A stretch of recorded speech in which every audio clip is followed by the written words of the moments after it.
Hi guys, welcome to this week's My Halifax. My name is Adam Cooper. If you're new to our YouTube channel, we make videos all about the fun and cool things you can do in and around Halifax. So hit the subscribe button so you never miss one of our cool episodes.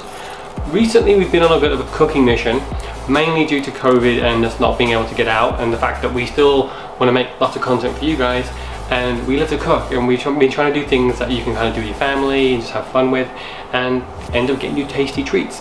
So we've already done one cake recipe, we've already done one cookie recipe. So for this week, we're going to do a cookie and cream cake.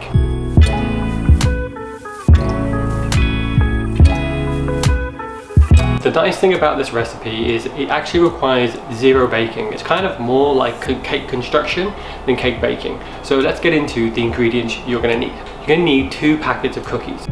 Now, alternatively, you could make your own cookies.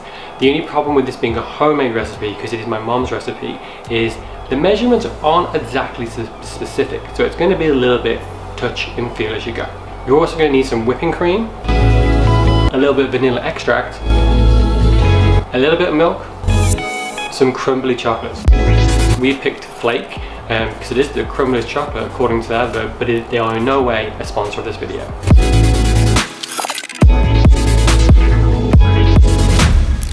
So the first thing you're going to do is fill a smallish bowl up with some milk and add a little bit of vanilla extract.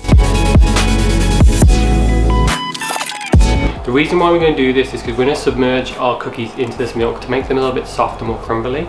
So it just feels like it gives you that more like cake texture. Now be careful with the amount of vanilla extract you use, because you don't want it to be overpowering. This cake is going to be a very sweet cake, so we just want it to be a hint of vanilla. For those of you that like things like tiramisu, you can also put in an alcohol substitute, so you could put in sherry, brandy, whiskey or something, but again, just be very careful with the amount you put in. Just taste as you go, so you've got that little bit of a hint of that flavour. We don't drink, so we don't have any alcohol here, so we're going to be using a vanilla extract. So like I said, take your cookies, dip it quickly into the milk, like flip it over, and then make a little sandwich with your cookies and place them onto the plate.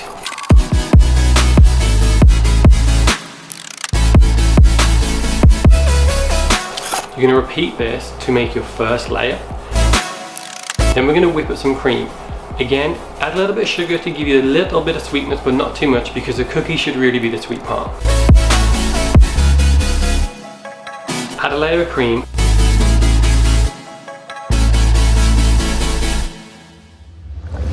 And then repeat the process of dipping your cookies back into the milk.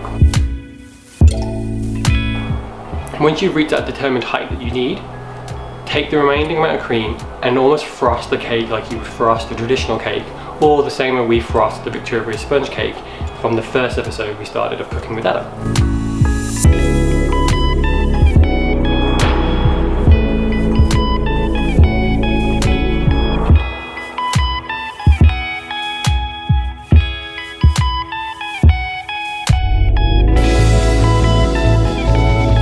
Now we're going to go to the flakes.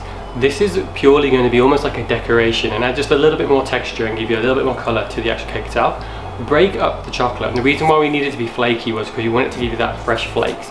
You can try and grate chocolate, but the hotter the chocolate gets, the more it's going to melt, so it can start to just go gooey and messy. This way you should have nice, crisp, dry flakes, just to give you that fresh, chocolatey look that we've tried to achieve here.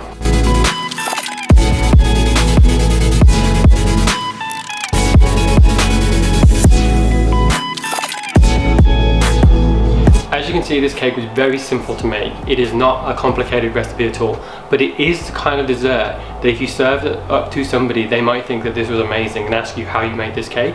It tastes great, it's simple, and like I say, no baking required. Now, it probably doesn't come as a surprise to you that based on the fact in these 3 cooking videos, I've picked desserts or sweets.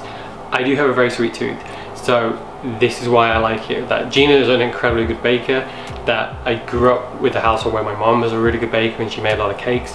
This is the cake I always ask for my birthday because I love it so much. So these are really the stuff we've shared with you, is like kind of our fan favorites of the food we make. So hopefully you've enjoyed cooking along. We are kind of hoping that this will be the last episode of Cooking with Adam we have to do. Next week we're going to try and get out into one of the parks. We're going to stick to all the social distancing protocols that are in place, but so far the parks have remained open, and it's started to be really nice weather in Halifax, and that's where it's really nice to go into those parks. So we're going to go and pick a park that's still close to us that we can walk to, and that we're going to share it with you guys. It's probably going to be a park you've already seen, but it's just going to be really nice to be back outside again. The other thing I'd like to talk about, I'd like to put this kind of idea in your head, is hopefully sooner rather than later, the city is going to open back up. Our local businesses have had a really tough time. One of the reasons we started the blog was to support local businesses and show off the best of Halifax.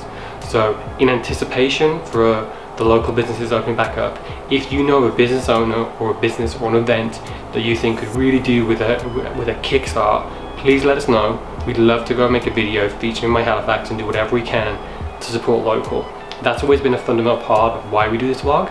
So I'd really like to get behind those local businesses, because as I've been saying from the start of COVID, those businesses really do need us, and they are such a big part of our community, and we want to do whatever we can to support them. So thank you for watching this video.